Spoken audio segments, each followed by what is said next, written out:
that they claim descendants from Zadok, the Zadok of David's time. But Zadok in written Hebrew, those of you who know written Hebrew, my friend with the LA Raiders hat or whatever, he probably would be able to tell you that normally speaking in ancient manuscripts, if you don't have the vowelization in, you really can't see the difference between Zadok and Zadik. Of course you can, because one is a yud and the other is a vav. But if you know written Hebrew, a yud is written like this and a vav is written like that. So actually in ancient texts, you can't tell the difference between the yod and the vav in written Hebrew. So one of them would be written like that, and the other would be written like that. But actually in ancient Hebrew, they'd both be written like that, and you wouldn't be able to tell the difference between them. So you have to know how to pronounce the word. For instance, ancient Hebrew doesn't double the D. It's written this way. So this is your TZ, as my friend was anxious to point out to me. And this is the D, and this is the K. I can't even write English anymore. This is the K. But it's being written this way. So you put your A in here and your O in here. You put your A in here and your I in here, and you double the D in English. But that's not the way it is in written Hebrew. It just has one letter. You have to decide if you're going to double it or not. So you really need to speak the language before you read it, which makes it really difficult for newcomers in a place like Israel to compete with old-timers, because it takes them a lifetime to master the language. And by that time, all the Israelis have run off with all the good jobs. So it's almost impossible to really, really survive well in a place like Israel because of this language problem that you have. The Israelis have one method of fighting against that. They have a thing called protexia, which comes from Russian, who your protector is. I guess it's like networking or influence in the United States. So if you have, quote, protexia, you may be able to survive.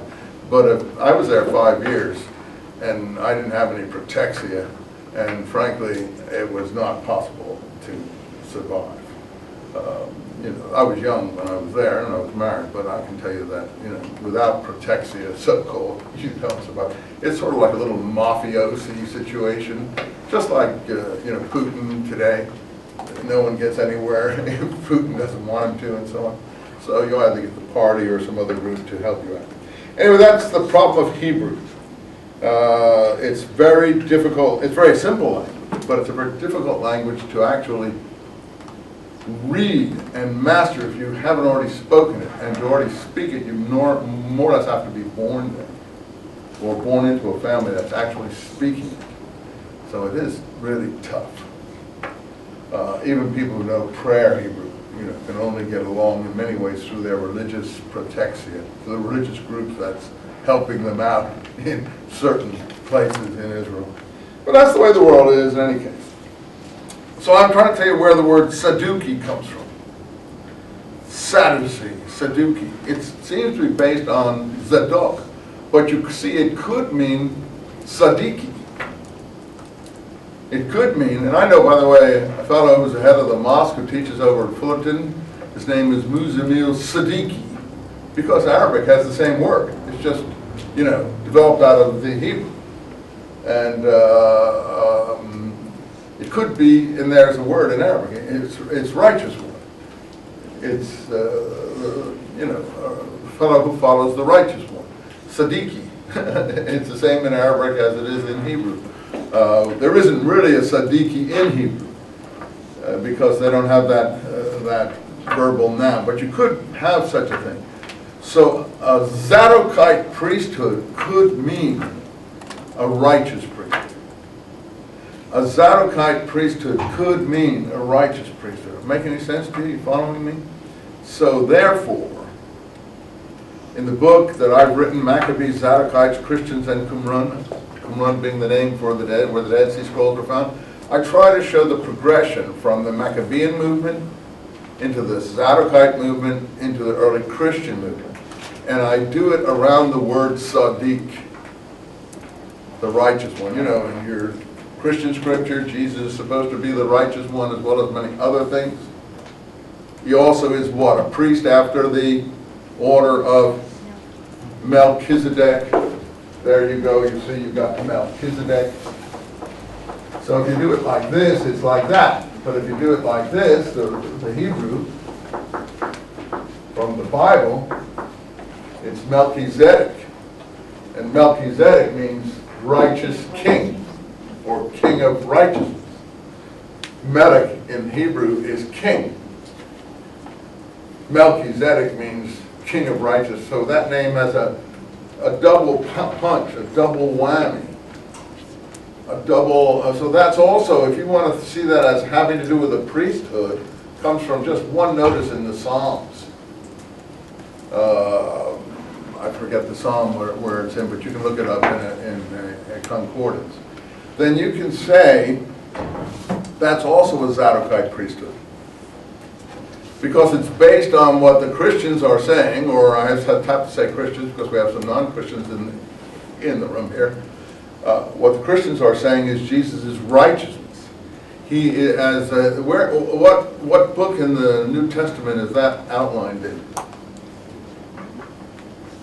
Jesus' Melchizedek priesthood. It's not in the Gospels. It's not in Paul's letters. It's in the letter to the Hebrews. And I don't have time to go through it with you, dig all this out, but you can dig it out. If you look at the letter to the Hebrews, that's of course where it should be. Someone's writing a letter to the Hebrews using their concepts.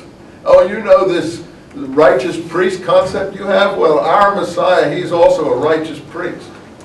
So he's both king and priest.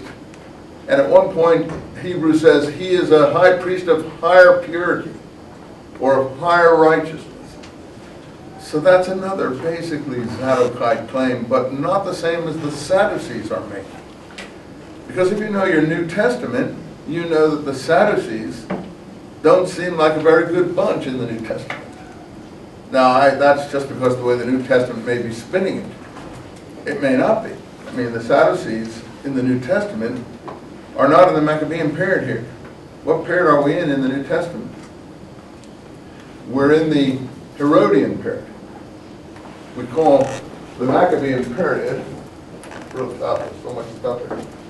We call the Maccabean period everything from Judas Maccabee down to the storming of the temple by the Romans, 63